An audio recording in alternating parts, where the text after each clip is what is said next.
आपने अपने आसपास के लोगों को देखा होगा जो कि बहुत ही ज़्यादा कंसिस्टेंट रहते हैं अपने काम में। अगर वो किसी काम को करना शुरू कर देते हैं तो वो उसको बहुत कंसिस्टेंसी और डिसिप्लिन के साथ करते हैं। एंड फॉर एग्ज़ाम्पल मेरे एक टीचर हैं और वो स्कूल में पढ़ाते हैं, फिर शाम को ट्यूशन पढ़ाते हैं, और वो शाम स्कूल की छुट्टी होती है उसके तुरंत बाद ट्यूशन पढ़ाते हैं और रात तक पढ़ाते हैं, और सुबह स्कूल जाने से पहले भी पढ़ाते हैं। मतलब वो 14-15 घंटे आराम से ट्यूशन पढ़ाते हैं।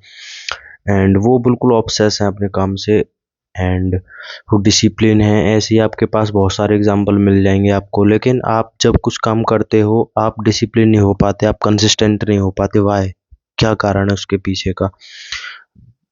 एंड कुछ लोग उसी काम में आपसे ज़्यादा डिसिप्लिन एंड कंसिस्टेंट हो पाते हैं। And why consistency is harder, और डिसिप्लिन और कंसिस्टेंसी हार्ड क्यों होती हैं, और इस सभी बातों को मैं आपको बताऊंगा। तो सबसे पहली बात है कि clear your why, clear your purpose, clear your goal. आपके दिमाग में आपका पर्पस क्लियर होना चाहिए, आपका गोल क्लियर होना चाहिए। आप उस गोल को लेकर क्या एक्शन लेने वाले हो इस मंथ में वो भी क्लियर होना चाहिए, तभी आप सही डायरेक्शन में सही तरीके से मेहनत कर पाओगे। अगर आपको क्लियर ही नहीं है तो आप किस तरीके से मेहनत कर सकते हो? समझ रहे हो ना? अगर मुझे यहाँ से कश्मीर जाना है तो मुझे रास्ता पता होना चाहिए, तभी तो मैं कश्मीर जा पाऊँगा। अगर मुझे बस अपनी डेस्टिनी पता है कश्मीर, तो मैं कभी नहीं जा पाऊँगा अगर मुझे रास्ता ही नहीं पता। तो इस तरीके से आपका पर्पस, आपका वाई क्लियर होना चाहिए, और आपका वाई ऐसा होना चाहिए जो आपको खुशी दे, आपको एक पैशन दे, आपको एक अंदर से डिज़ायर दे, आपको एक मन करे उसको करने का, अंदर से ही आपका तमन्ना जागे। ठीक है?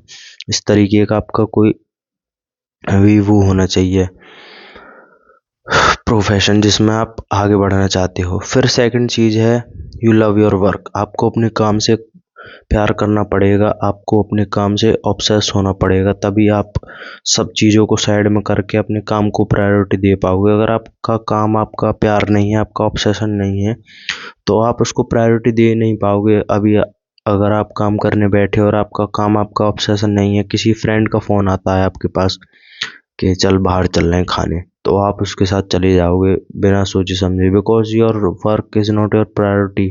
ठीक है? तो आपको ऑब्सेस होना है अपने काम से। और थर्ड चीज़ है एक्सेप्टेंस। आपको एक्सेप्ट करना पड़ेगा कि consistency, discipline is a hard thing. इसलिए कुछ लोग ही जा पाते हैं, अगर ये आसान होती तो हर कोई नहीं चले जाता। And fittest of the survivor वाला यहाँ पर कंसेप्ट होता है। अगर आप मेहनत कर सकते हैं उस फील्ड में, आप उसी फील्ड में मेहनत कर सकते हैं जिस फील्ड में आपको खुशी मिलती हो। पर इसका ये कोई मतलब नहीं है कि आपको डेली डेली उस काम को करने में खुशी मिलेगी। कुछ दिन ऐसे आएंगे कि आपका मन नहीं करेगा बिल्कुल भी करने का, आपका मूड बिल्कुल ऑफ होगा, अंदर से सैडनेस वाली फीलिंग आती है।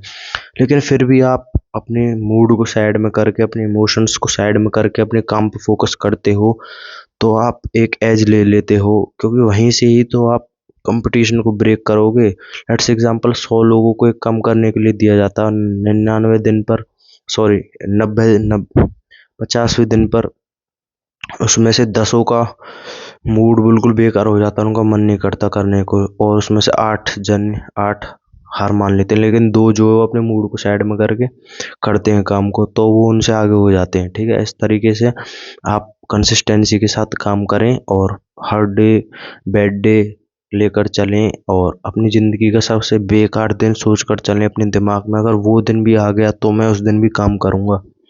ठीक है? इस तरीके से आपका माइंडसेट होना चाहिए।